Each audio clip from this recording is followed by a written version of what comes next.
책 읽어주는 미즈놀. 자, 여러분 지금 녹음 책 읽어드리는 시간이 금요일 오전 10시 32분. 지금 핀비지의 시장을 보면 뭐 급등, 급락, 급락, 급등 뭐 난리도 아닙니다. 과연 오늘이 금요일인가 싶을 정도로 변동폭이 장난 아닌데요. 자, 이럴 때일수록 오늘부터 저희가 읽어드리는 전설들의 책을 잘 읽으시면서 급한 마음 좀 다스리시기 바랍니다.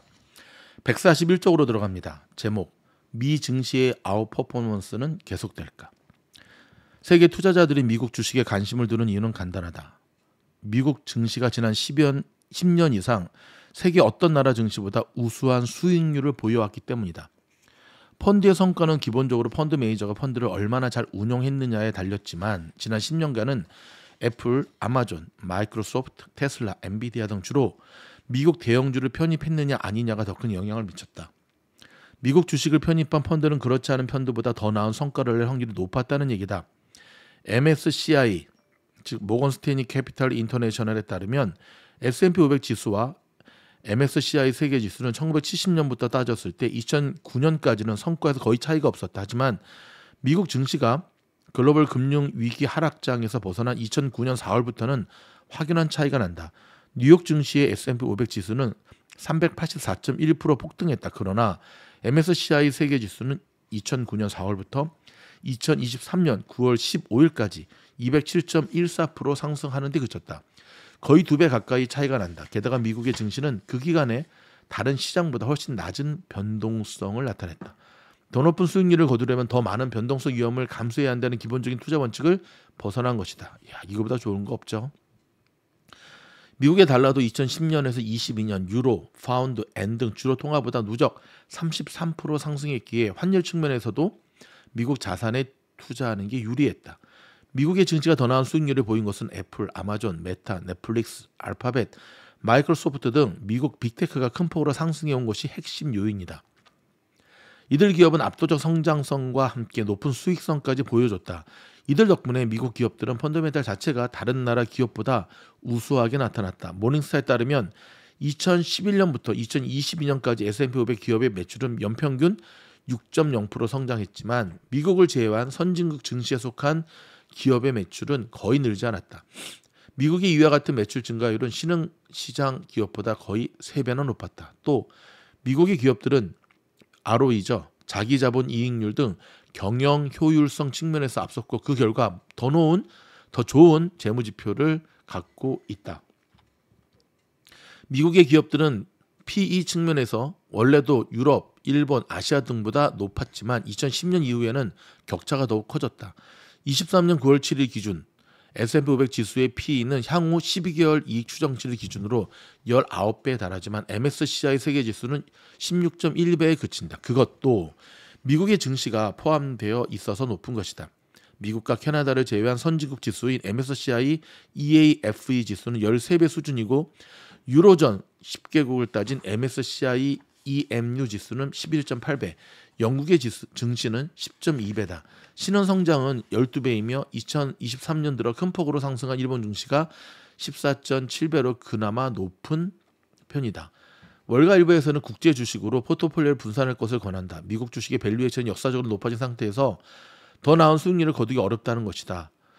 세계 최대 운용사인 블랙록은 23년 3월 31일 현재 미국 주식은 해외 주식보다 38% 할증된 가격으로 거래되고 있다 하면서 분산 투자를 권했다.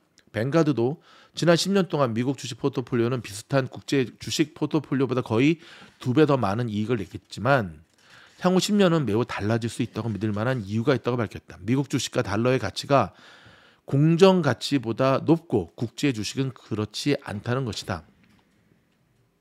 역사적으로 국제 주식과 미국 주식은 통상 수익률 측면에서 주기적으로 앞서거니 뒤서거니 해왔다는 분석도 있다. RBC 캐피탈 마켓에 따르면 1995년부터 따졌을 때 국제 주식은 75년에서 83년, 1986년에서 1992년, 2004년에서 2010년에 미국 주식보다 더 높은 수익률을 거뒀다. 10년 이상 미국 주식의 강세를 보여온 만큼 평균 회귀 현상이 나타날 수 있다는 전망이다.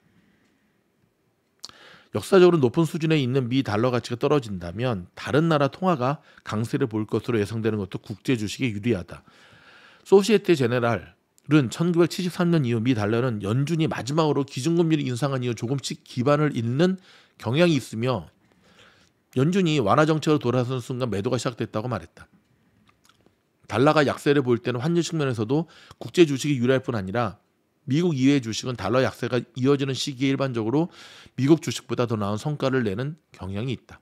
달러가 하락일 때는 통상 세계 경기가 살아나면서 경기 순환주 비중이 큰 유럽, 신흥국 등의 증시가 활기를 띈다는 얘기다. 미국의 S&P 500 지수가 계속 뛰어난 성과를 낼지는 애플 등 빅테크에 달렸다고 해도 과언이 아니다. 월가에는 미국 주식이 더 나은 성과를 이어나갈 것이란 믿음이 강하다.